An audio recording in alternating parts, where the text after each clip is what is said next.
Panibagong fishing adventure na naman mga idol. Gamit natin itong ating silver lure at itong ating light setup na naman, Shimano Sedona 2500. Itong ating line na 19 pounds braid line at itong ating fluorocarbon na 30 pounds. So casting tayo ngayon ng lure.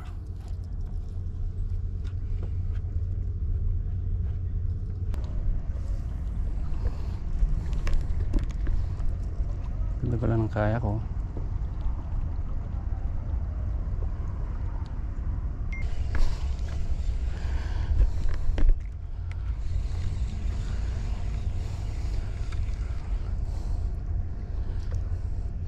May wind nut. At kuya, sumabit? Sumabit. Jig?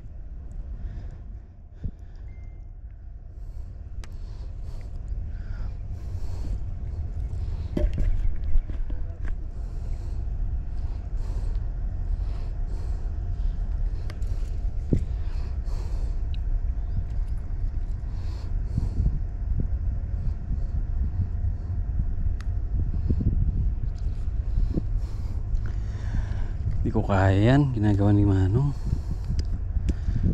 Ayaw ko kasi mabasa pagka nadodonate, sumasabit. Galing oh. Sana all.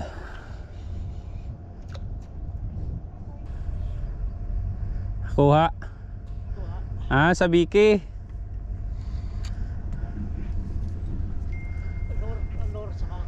Lure tsaka sa Biki. Pagka mag-isa ka lang, no, pupunta ka dun sa save yung lure mo. Tapos pagka na-save mo, babalik ka sa pangpang para i-reel. Sabit na naman, no. Yung maganda pagka ganyan may kasama ka para may nagka-guide sa'yo.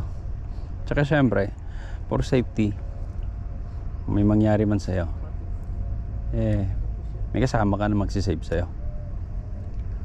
Kaya pagka mag-isa ka at mabato, madulas yung spot, mas advisable. Hayaan mo na lang ma-donate.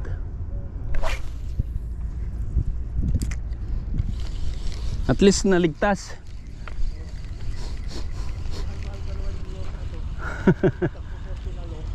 Dua.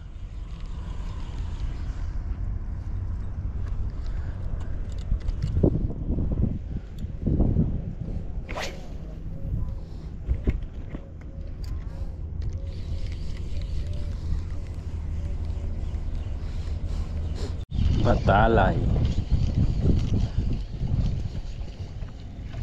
Baby batalay.